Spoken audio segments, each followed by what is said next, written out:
So our next guest is back by popular demand. We love having him on the show to talk about what he knows best, and that's birds. Bird watching is a huge thing in our state, so it just makes sense. And today he is answering our questions rapid fire style. That's right. Chuck Hegner is the director of Bird City, Wisconsin, and he was the editor of Bird Watching for 16 years. So he knows his stuff. He's also got 2 books, including this one. It's called The American Birding Association Field Guide to Birds of Wisconsin. Hey, Chuck. Hello. It's great to see you again. Great Good to see you too. Okay, so we've got rapid fire questions. We want to go through these and get all the answers out of you we can. Are you ready for it?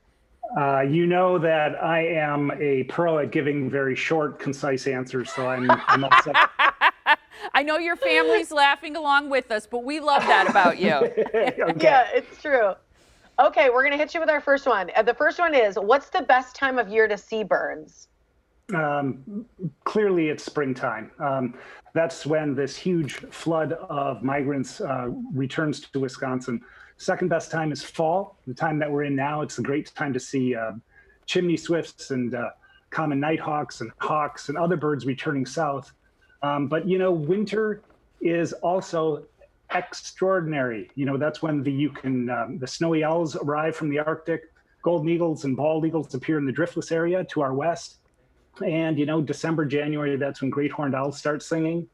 And, you know, so I mean, summer is probably the slowest, but by far spring, the best. I love that you mentioned the chimney swift. It's your favorite, I know, because the arrival in spring is a sign that spring is finally arrived, and their departure in the fall means, as you put it, time to get out the shovel. Okay, I'm moving on to the second one here. Will we see only certain birds in certain seasons? You kind of just answered that. Yeah, it's you certainly will. There's a number of birds that you can see around here all year round, and you can probably think about what they are. They're robins, goldfinches, cardinals, but a number of other birds either migrate from points to our south and come north, or in some occasions there are northern birds, Arctic species that like to move down to the balmy southeastern Wisconsin to spend the winter. So if you want to see them, you've got to be in the right spot at the right time, and that means you can only see certain birds at certain times. Okay, so what is the best time to watch birds? The best time of day? Best time of day. In the warm months, it's by far very early in the morning. As the sun comes up, it warms the earth. It warms up the insects, which start to move around and fly. And of course, that's the food source for many birds. And many birds start singing early in the morning. So if you go out on a birding trip, the most birds you'll see are going to be early in the morning. But don't be surprised if you go out on a birding trip sometime and your guide takes you out in the evening, because that's when you would maybe be able to see those chimney swifts returning to a roost, or maybe you'd be able to watch common nighthawks fly over a ball field or something like that. And then late at night in the pitch dark, that's when you hear the owls singing. I love owls. Okay, this question I think is fascinating. What's the furthest place in the world that birds travel from to migrate to our state? Yeah, this is a great question because it really touches on one of the true sources of fascination for birds and birding for me. Birds arrive in Wisconsin from all over the southern states of the United States, Mexico and Central America, the Caribbean and South America, and a few birds, notably the shorebirds, reach us from the absolute farthest southernmost tip of South America.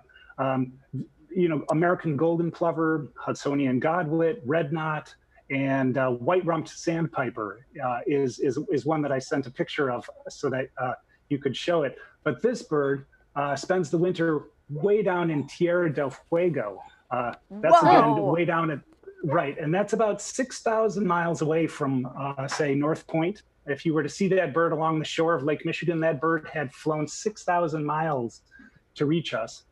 And the most remarkable thing about that bird is that it doesn't nest here. It nests up on the tundra north of Hudson Bay. So even after you see it here, it's got another 1,500 to 2,000 miles to fly to get to its nesting ground. So all told, that bird will fly at least 8,000 miles just to get from its winter grounds all the way to its breeding area. Whoa. Just an amazing thing.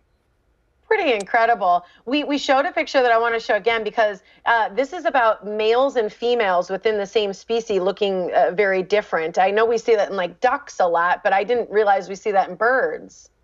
Oh, absolutely. Yes, this is a northern cardinal. The female is on the left, and the very familiar male cardinal is on the right. You can see that the male is all red from the tip of its crest all the way to the tip of its tail. The female has got little spots of red, but it's interesting that people frequently wonder why this bird, what is this bird that looks a lot like a cardinal, but it's not red? Well, that's the female. Not all birds are that way, but you're right to mention ducks. Tanagers, orioles, hummingbirds, and lots of other birds do have that difference between the sexes in their plumage. Is it about the male attracting the female? Well, that's the traditional explanation for that difference. That goes all the way back to Charles Darwin, who said that the males benefit from their bright colors by being able to compete or outcompete other males, and therefore, attract females and then produce more offspring. But the interesting thing about that is if you go down into the tropics, say, and you look at the birds down there, you'll find a lot of female birds there that are just as brightly colored as the males. So you have to wonder, well, what is going on there? And the answer is that I think that it's not so much sexual selection in Darwin's terms, but it's more of like social selection. I think the theory nowadays is that the females have to compete for food. They have to defend a territory. They have to defend their nesting spots, and they use their color to do that down there. So Darwin was right, of course, but he didn't tell the whole story. Chuck, I'm proud of you for making your answers so tight today. It is always fascinating to talk to you. Well, I'm happy to do it. Thanks for being here. Okay, so we're going to give the information so people can join you, because I'm sure you're going to be able to tell us if there's going to be a second summer or not, and people can join you in your Urban Ecology Center. So thanks for joining us, Chuck. It was my pleasure. Thanks for having me. Thank you, Chuck. Yep, here you go. And you can join Chuck Hagner for the Urban Ecology Center's Backyard Birding Blitz. It's happening this Thursday, September 10th at 6 o'clock. It's free, but donations are accepted. So to register, you must go to urbanecologycenter.org.